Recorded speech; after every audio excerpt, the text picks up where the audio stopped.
Door Park, one of those really excellent suburbs to keep an eye on because it's close to town. It's an emerging suburb, so if you are looking around, make sure you go and check that out. And by the way, that Lower Mitcham property, what a screamer. Beautiful looking property. Anyway, some excellent homes, and now we're still talking bushfires, so let's get back onto that. We've got Brenton Eden here from the CFS.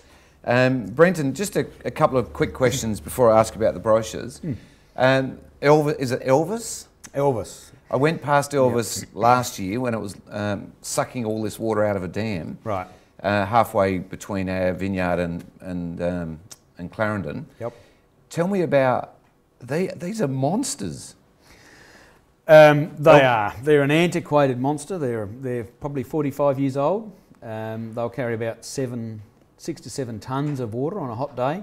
They'll visit your property if you've got a reservoir or a dam or any water source. It's like this big creature that just comes down and lands this huge pipe. Big floating dragonfly sort of thing. Making an enormous amount of noise, you know, big chopper blades. And tell me about, they go from state to state, or do they move around with the seasons? They're based in the southern hemisphere during our summer, so the southern states have them. We'll have one here in mid-December. Yep. Everyone will call it Elvis. It may not be Elvis. There's 21 of them around the world. They all have their own name. There's hundreds of Elvises around. Well, yes, but in terms of Ericsson air cranes, there's only one Elvis. We may not have him, but they are a beast of an aircraft. And obviously, if your property is under attack and you see that thing overhead, you'd be very reassured.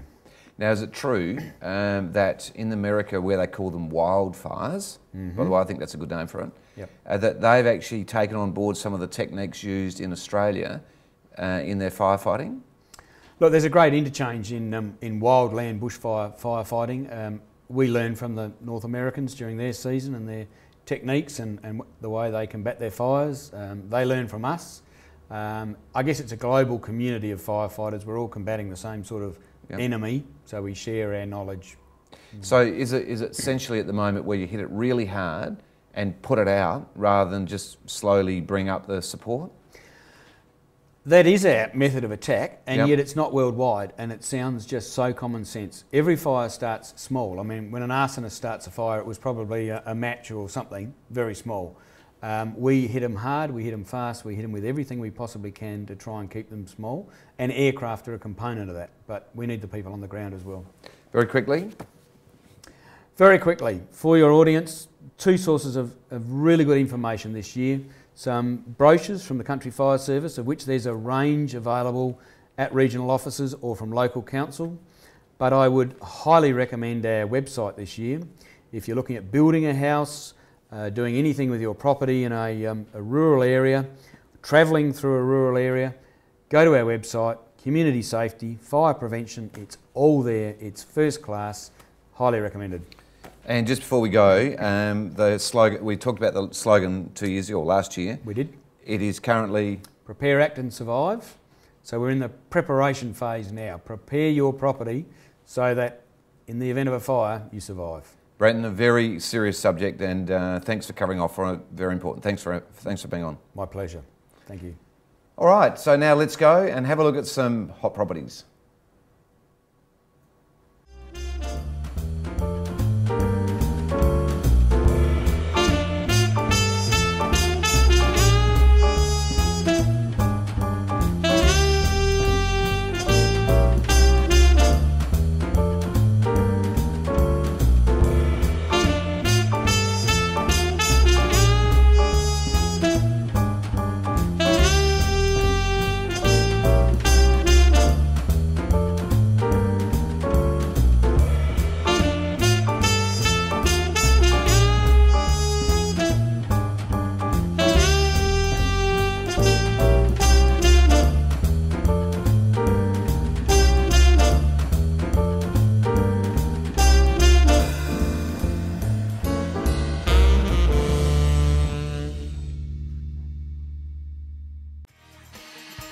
Well, I hope you enjoyed the show, and don't forget to get ready for your bushfire season. Clean out those gutters.